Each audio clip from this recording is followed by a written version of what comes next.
말씀과 기도로 세워지는 열방복음 선교회 말씀으로 시작하는 하루 2023년 5월 9일 화요일 오늘의 말씀은 이사야 1장 21절에서 31절 주제 하나님의 심판은 사랑입니다. 부모님께 꾸중을 듣거나 혼나는 자녀들은 속상한 마음이 먼저 앞설 겁니다. 그러나 나중에서야 그것이 부모님의 사랑임을 깨닫고 삶이 달라지고 제자리라도 돌아오는 경우를 볼 수 있습니다. 하나님의 징계와 심판은 우리를 향하신 하나님의 진정한 사랑임을 알아야 하겠습니다.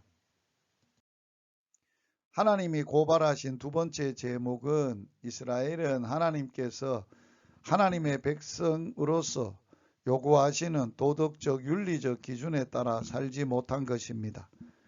시온은 창녀가 되고 그들은 썩은 대로 썩었습니다.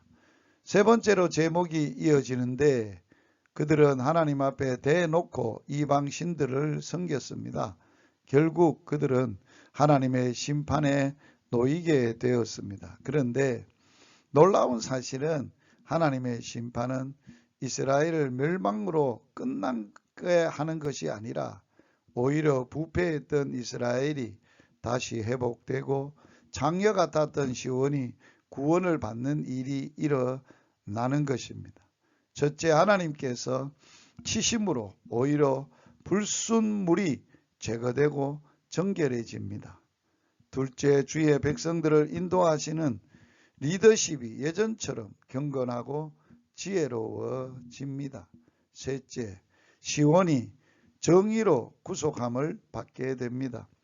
어떻게 이런 일이 가능할 수 있을까요? 하나님의 징계와 심판은 우리를 죽이기 위한 것이 아니라 오히려 정반대로 회복과 축복이 목적이기 때문에 그렇습니다. 그래서 하나님께 징계를 받는다고 생각할 때는 탄식하고 절망하는 것이 아니라 오히려 속히 하나님께 돌아가야 합니다. 하나님께서 내리시는 그 징계와 심판은 오히려 우리를 사랑하셔서 주시는 하나님의 회복과 축복이기 때문입니다. 우리의 삶에서 하나님이 차지하셔야 할 자리를 그 무엇인가 잘못된 종교성, 잘못된 삶의 기준, 우상 숭배가 차지하고 있는지 않는지 철저히 돌아보고 점검해 보아야 합니다.